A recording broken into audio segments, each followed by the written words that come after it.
Welcome back to the Good News. I'm your host, Elizabeth Gunawan, and today I am joined by my co-host, Chiyu Lee. So if you've noticed in our earlier episodes of the Good News, where you would only see Chiyu's expressionist French art and hear our voices, you notice how the people we're interviewing always say hi to Chiyu, because he is the ever-present Easter egg in all our episodes. But now you will get to see his wonderful, handsome face. Wave hi to everybody, Chiyu. Hi. And of course, I am also joined by our two wonderful guests today, who are the co-editors of the We Are Goodenough magazine. We have Sarah Gibbs and also Claire Hurley. Hi, guys. Hi. Thank you so much for making time to join us. And perhaps we'll start with some introductions. If you can tell us a little bit about yourself and how long you've been in the Goodenough community and your studies and so forth. Perhaps we can start with Claire. Yes, okay. Hello, my name is Claire. I have been at Goodenough since this past September, so this is my first and only year here because I am doing a master's, one-year master's at Queen Mary, University of London. I study English literature with a focus on contemporary literature and philosophy, and also kind of ecology and environmentalism. Yeah, I'm Canadian, I'm from Montreal. I am still in London. I've somehow remained in the UK during this whole ordeal, though for the past 2 months, a bit over 2 months, I was staying at my sister's house in Oxford, and only this past week I've come back to the college. Yeah, and I'm really happy to be here and on the podcast. Is this a super different situation kind of in Oxford versus right here? It must be so strange there being like very much a student town and everybody's just kind of evaporated, haven't they? Right.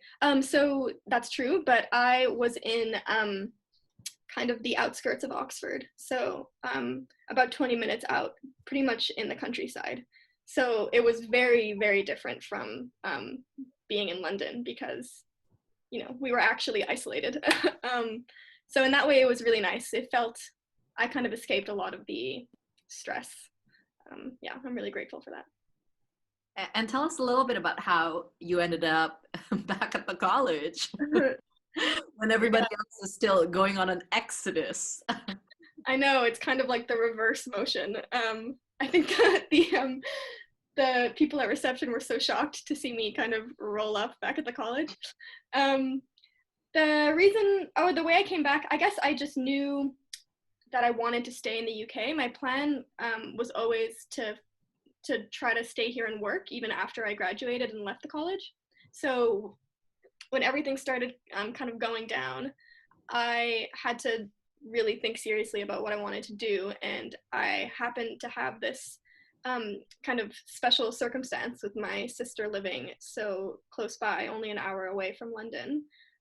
So that was kind of like that was clearly the option that I could take, was to leave college when it was kind of encouraged to do so, unless you really had to stay.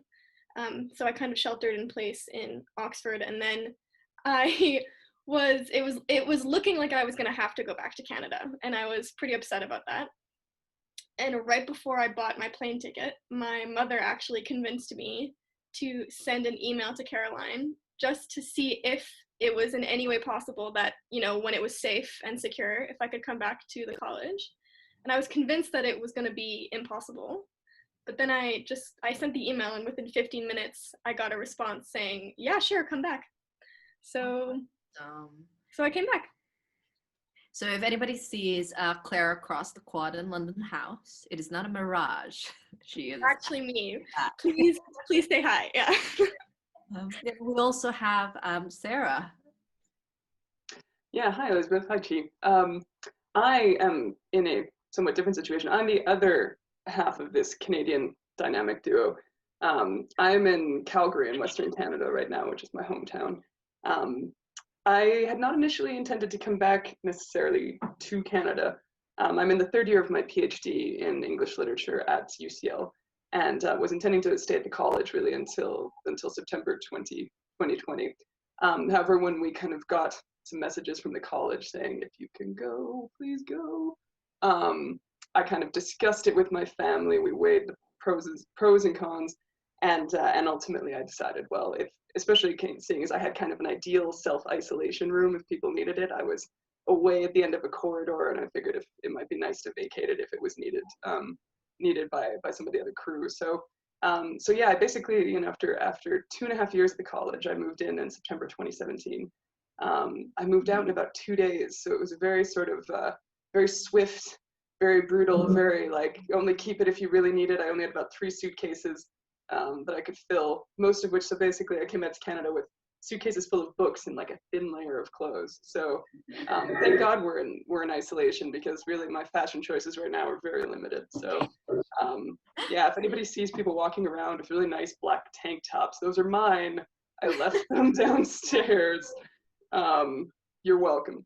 But Thank you. yeah, so it was incredible. It was a very difficult decision to make, and I mean, I had kind of very sort of teary days afterward, because I mean, the college has been my home for years now, and has been a big part of my life. So it was nice to get to work on this project, and a nice compliment. I mean, Claire and I are both in English literature. I mean, my doctoral thesis is focused on George Orwell, and I look at media and print culture and how Orwell deploys those elements for his book's various political agendas. And so it was kind of nice to be able to take some of our literary work and kind of work on it in a different form, and do something that we kind of still collaborate on even at a distance. So yeah, it is despite the fact that we're kind of flung all over the world right now, it was a kind of another opportunity. So. Yeah, a few of us, myself included, saw the video that Alan sent around with you speaking about your PhD, which was lovely, and I thought you looked great. Although I am one of the people who have been like gloves on dumpster diving in the karma shell, so I probably have something of yours. Yeah, there you are, It was, yeah, I left a ton of books too. If anybody needs some like seriously random reading, I had a weird selection up there. You'll know if you're like, what kind of book is this? My God. Yeah. But so you left the college probably about a month or a month and a half ago, and how has it been so far, kind of having had almost like a little bit more distance to the events that happened? And when I say the event, it's not even just the government like acknowledging that COVID was becoming a pandemic, but also the exodus of people that followed after, and the derailment of plans and everything. Yeah, it's been unusual, because it was kind of like being between two places. I mean, I was kind of very up on reading a lot about the situation in the UK, and then suddenly I was kind of back home in Calgary. It's a kind of smaller city in Western Canada. We're about 1.1 million now, and I mean, one of the benefits of being on the prairies is you have a lot of distance between you anyway, right? And so I think our situation here has been a little bit less acute.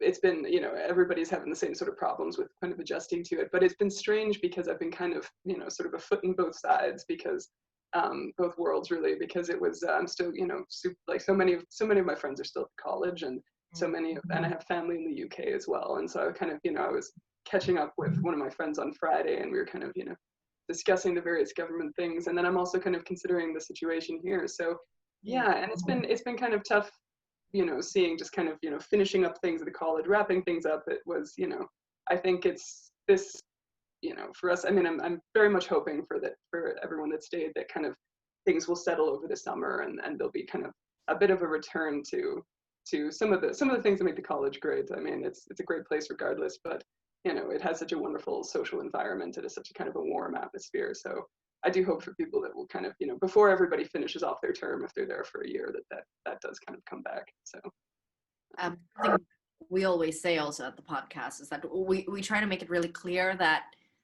this isn't for, the people in Mecklenburg Square only, because the fact is this has made us realize that Goodenough isn't a literal physical community. It's actually bigger than that. And the fact is that people are still plugged in wherever they may be, and they never stop being part of the college. And it's also a testament to how all of us are a part of the same history as well. Very much. But yeah, perhaps I'd love to hear from you guys about how the process of this edition of the We Are Good Enough magazine started, what your vision was for it was, but also how perhaps you had to adapt a little bit just because the zeitgeist has changed around it. Yeah, I mean, maybe I kind of originally took on the idea of doing this is actually the second edition of the magazine. Diana Barron, whose alumna letter is on the About kind of tab on the magazine page. She talks a bit about founding the magazine. I mean, Diana is a prolifically energetic Israeli lawyer who is very passionate about creative writing and art, and she launched the original edition, and I'm so impressed because she really wanted to have a print magazine. I mean, it was released, ultimately the print edition was released in August 2018, but at massive effort on her part to secure the appropriate software, to work with the designer to get that kind of launched. And it's a beautiful magazine, a beautiful piece of work, and had kind of a variety of contributions. What I really liked about it was a variety of types of work. It was prose, poetry, journalism. There were some nonfiction pieces as well. So I think what I liked about the original issue was Diana really got an excellent breadth of both literary work and visual work, and it was a wonderful way to see them complement each other and speak to each other. So she was looking, when she finished her program, she was in a one-year program, and she was looking for someone to kind of take on the magazine again.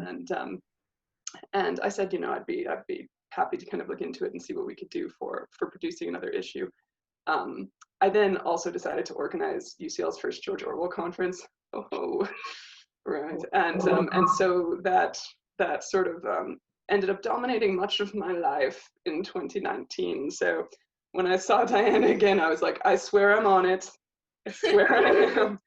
I just organized a 2-day international conference, and I don't even remember my own name. So we did want to see if we could still bring it back. And happily, when Claire joined us as a faculty rep for the Arts and Humanities this year, not only did she have enthusiasm for doing a magazine, she actually had experience, which I did not have, which was super useful. So Claire, I don't know if you want to speak to some of your experience putting together zines or magazines in the past. Oh, right. Okay, so yeah, the way I got involved in the project is it came about that first meeting, like Sarah said, of the faculty reps. This was back in whenever the faculty reps were assembled, like late September, early October. Mm-hmm. And Sarah had mentioned that there was a creative arts magazine publication project that had already been established, that there was one edition of, founded by Diana, but that she was looking maybe for someone to help her get it off the ground again for a second edition. And yeah, I thought it was a great idea, and I wanted to get involved. I have some experience in editing, just kind of informally, my own stuff, and also friends and peers at school. I've edited quite a lot of writing, and I've been on staff at a creative writing publication called the Adroit Journal. This was a few years ago, but I was a poetry reader, so I would read poetry submissions and kind of vote and comment on them. And I've made 2 zines just myself, so of my own work, kind of writing and illustrations that I put together. I really learned on my feet. I have no training in kind of like in design or anything, and I just taught myself really basic stuff on that. I made 2 zines, published them, kind of bound them by hand and circulated them amongst my friends. This was back in Montreal, but that's kind of the extent of it. I've never worked on something kind of pro bono of this scale. So it was Sarah and I kind of figuring it out as we went. And We Are Goodenough came, I would say, I don't know, Sarah, if you agree, it kind of really, it became more of a thing after Christmas, after the winter break. And then it all happened very quickly. And then the pandemic hit, and we realized that there was no way it was going to be a physical edition or a physical magazine. So we had to find kind of a way to bring the project together that all of the contributors would be proud of and happy with, but that could be accessible to everyone once they were all scattered. I'm just curious because it's come up a few times. What do you guys find unique about a publication that's also printed as opposed to, only accessible online? Well, I mean, and again, Claire, you might have a different take, but I do know literature people, English people were just always like, oh man, I just love the physical book. I just love to hold it in my little hands. And so I do know that, a lot of us, we really do have kind of a preference for the printed form because, it's concrete and we like it. And having the first edition printed is really great. I mean, it was, again, as I say, it was a massive effort on Diana's part because she had to actually find somebody who had InDesign software. And then, God bless this guy, this is the great part of Goodenough, people will do this sort of stuff. He let her take his laptop every night for like a week and a half to design the magazine in InDesign so that it could be released by the design, worked on by the professional designer she had as well. So I think it's lovely to have the physical edition because it's part of the library collection. So that is actually like, it's included in the library. We have copies that are included in the archive as well. So it kind of gives it that sort of physical existence. It sits amongst all of the tomes there in the library. Having it be online this time, I mean, I know we had a few contributors who were like, will there be a print edition? I'd love to hold it. And we're like, I mean, I totally sympathize because, we kind of feel the same way at times. But what I did love about actually having it online, besides the fact that it still made it possible to produce during the pandemic, was that you can sharing it is so easy, right? You can pass it along, you can share it, you share the link. And it can have a bigger footprint for that reason. There was 100 editions of the print copy just because of cost constraints.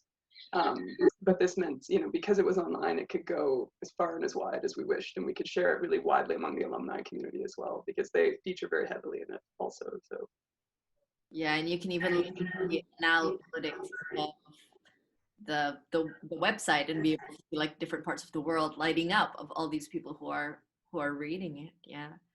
I'm curious as well because what it is with Goodenough, I feel, is that it takes at least a few months or even sometimes more than a year to really get to know the community, because like in the first month it's just kind of like, oh, it's a posh looking building and there are Latin spells on the walls.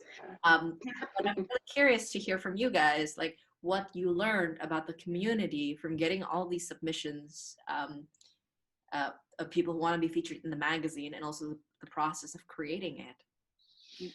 Claire, do you want to take on? Yeah, I think what that really came about when we sent out the first, so Sarah and I committed to kind of working on an edition this year together. So the first step was to send out a call for submissions. So I kind of threw together a poster, and then Not Sarah threw together. It's gorgeously designed. It's a work of art. I love it. Yeah. Also totally, yeah, I have no skills in this. But Sarah coordinated with Dario and with people at the college to send out an email kind of far and wide. And we wanted word about the magazine to be circulated among current members, but also among alumni. That was really important to us as well, because we wanted alumni voices to feature. And then it was kind of just a waiting game. We really had no idea like what the response would be, how many submissions we'd get, what kind of submissions we'd get. We were hoping for a really varied selection, both in terms of who was submitting and also like the kind of media that was being submitted. And the first few weeks we got, we got some submissions, but not that many. And then probably within the last week, we got like a deluge of submissions. Yeah, I think we were concerned we were just gonna have to like fill it with our doodles or something like that. Like there'd be nothing to publish. It'd just be like, here's my doodle from the side of my notes or something, because nobody has submitted. Yeah. So, no, we're very happy that we proven wrong and that didn't come to be the case. No, it was wonderful. We kind of got such a wide array. Anyone who's seen the edition on the website knows that there was a really interesting mix of stuff that we got. And then Sarah we were kind of compiling all the submissions. It's a lot of work to be in constant contact with everyone who submitted, to be in constant contact with each other, to kind of brainstorm formatting concerns. I decided to kind of publicize the magazine by doing a featured artist post. This was this was during the call out. If anyone saw the post on my friend Ian McNaught-David's really incredible photojournalism. And then we decided to upgrade the website. So that took quite a bit of time as well, kind of learning how to use WordPress's free platform, which is quite limited. Yeah, and I guess Sarah, what do you think we learned from the community? Like a lot of things. I think it's interesting because we did get kind of a sense of like, I mean, this, not only the variety of work that was available, but just kind of how impressive Goodenough are. I mean, we're people who do the literature thing day in, day out and stuff, and so it's kind of our world. But you know, it humbles you when somebody who's like, well, I'm actually a neuroscientist, but I'm also an amazing poet. I'm always kind of fascinated by the figure of the Renaissance man or the Renaissance woman, and so people who are incredibly high achieving in one area and also are incredible artists or incredible writers. That's amazing to see, and that's just, you know, it's a beautiful experience to be able to like bring that out to the world. And I mean, when Claire's right, the trying to choose the works, because I mean, everyone who submitted ended up being featured in the magazine because we really wanted to kind of get a sense of the breadth of work that was available at the college. But we did kind of pick works from, if they submitted multiple works, we picked, you know, ones we thought most complemented other works, and that was one of the parts I enjoyed, was looking at the works and recognizing these common themes and common elements, like things like the different pieces on the TFL, right? Because I was just like, that was my first thing I noticed. I'm like, there's a lot of people writing about the tube. You notice? Yeah. Or taking these amazing sort of pictures, you know, on transit. And that's sort of one of the unofficial sort of symbols of London is the underground and the TFL. And I was really fascinated by people who were kind of writing and creating art in response to it. So seeing how these pieces of work sort of responded to one another was kind of a really fascinating part of organizing it, and really kind of taking pieces of literature and pairing them with photographs and seeing how they spoke to each other was really lovely. And so it meant we made kind of connections between people through the art as well. So that's really cool.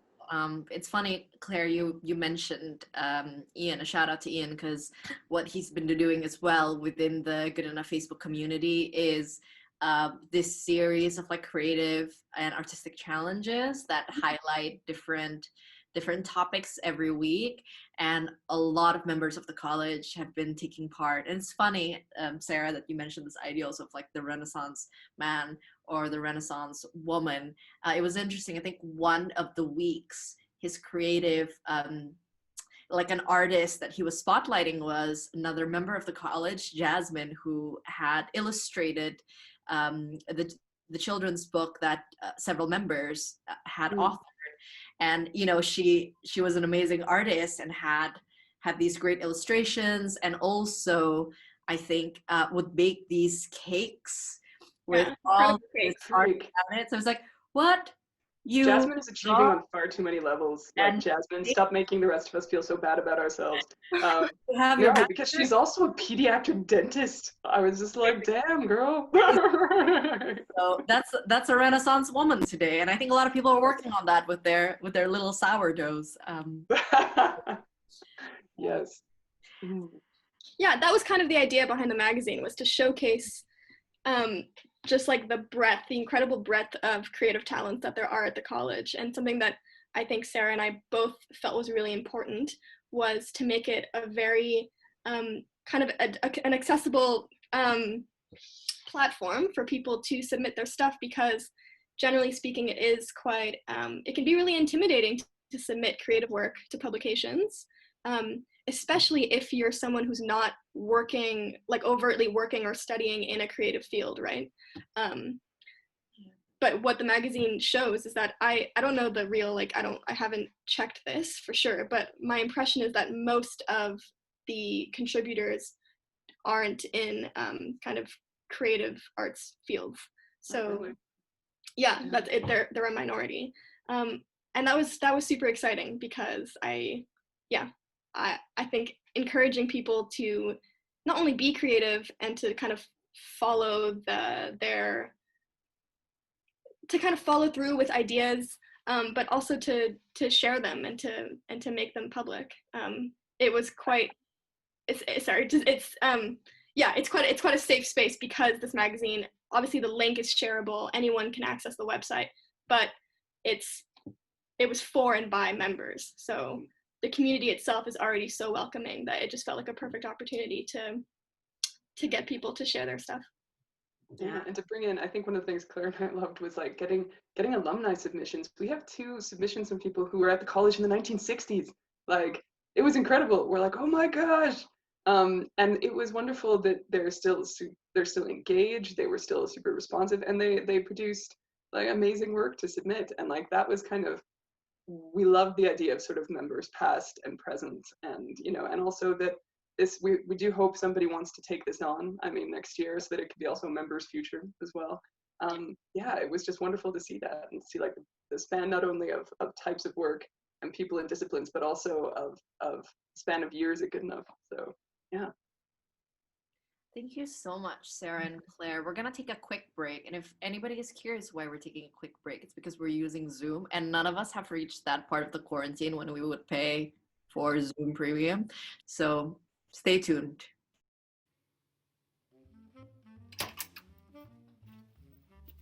Hey, welcome to London House. We are on the 2nd floor now. Outside my room, you can see Chinese calligraphies, thank yous, and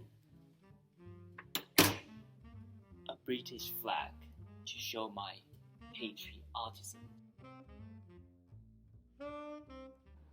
Oh no, my room is a mess. And we're back for the good news. We're on to the second part of our episode, where we are going to dive into a little tongue twister game led by our newest host, Xiu Li, for the co-editors of the We Are Goodenough magazine, Claire Hurley and Sarah Gibbs. Xiu, take it away. I probably don't have to introduce myself because you have already seen me posting a lot of things on the Facebook group. But recently I was encouraged to take a podcast host training course. So here we have just listened to our editor's voice, and I guess the next question would be how fast they can read and their like a communication skills, and whether they could differentiate between one word and the other words, even though they look quite similar. So in the end, I found out it would be quite interesting to play a little like funny tongue twister games with them. And so in these games, we're going to have Sarah and Claire to read 2 of the tongue twisters, and you'll receive a long one and a short one in your message box, and try to read them as fast as possible without making any mistakes. And we'll time each of you reading the tongue twisters, and the fastest person wins. And in the end, there will be the special prize for the winners. All right, Sarah, well, you're going down, Hurley. Sarah, I feel like we both already like speak very quickly. Yes, Yeah, I know. So we're either the like best or the worst people to do this. Yeah. You have better reading skills. You're more like in control of your voice, I find. Nonsense, good woman. Mm. Like, alrighty. Who wants to go first? Sarah? Okie doke. Let's see. Hey. Go, Sarah. Alright, let's see. Alright, I'm just like looking at the chat at the bottom. Alright. So guys watching, I know the Eurovision Song Contest was cancelled, but at least you've got this. Elizabeth, you know what that does to me. Don't bring it up. Oh, God. No Eurovision.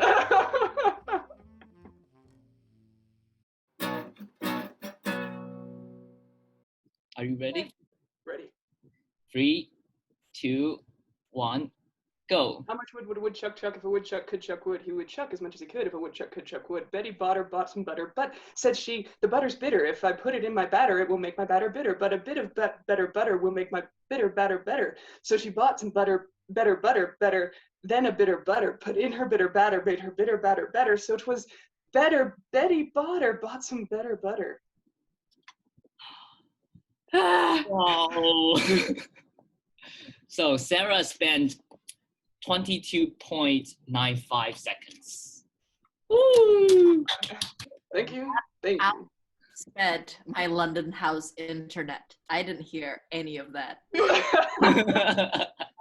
Oh, Wi-Fi. Yeah, I feel like I'm gonna get cut off. I was cut off a little bit last time by this London house internet, so we'll see. All right, now we have Claire. Are you ready? Yes. 3, 2, 1, go. How much ground would a groundhog hog if a groundhog could hog ground? A groundhog would hog all the ground he could hog if a groundhog could hog ground. Betty bought some butter, but, said she, the butter's bitter. If I put it in my batter, it will make my batter bitter. But a bit of better butter will make my bitter batter better. So she bought some bit of butter, better than the bitter butter, put it in her bitter batter, made her bitter batter better. So it was better Betty bought some better butter. So Claire spent 24.22 seconds. I still think those are like Olympic trial times. I think we're. Yeah.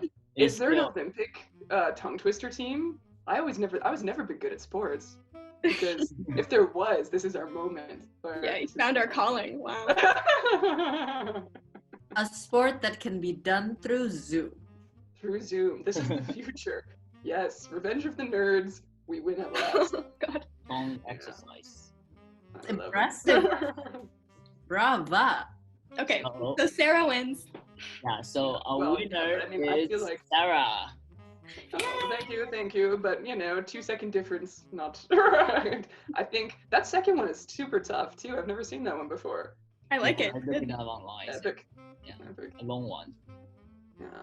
Yeah, so our prize for you, Sarah, is to be our Good News host for 30 seconds and conclude this episode for us. Okay. Can do. This is And yeah, I'm going to send you a script as a reference. Okay, cool. Let me see. I wish I could pretend to be a foreign correspondent and be like, yeah, there is a lot of snow, Judy, back in studio. I don't know if you can see it behind me. There is quite a bit of snow. Yeah. Absolutely, Judy. Yeah. Okay. I feel like this needs to be a new segment on the Good News. We need to have you do the weather, but like literally in a room like you're in right now with no windows. You can see the large tornado behind me. Yes, exactly. I'll tell my Alrighty. producer, Sarah. Okay, well, hello everyone, and welcome back to the Good News. I'm your host, Sarah Gibbs, temporarily taking over because of tongue twister victory. Today we've got not one, but two, not two, but three guests joining us for this evening. Incredible.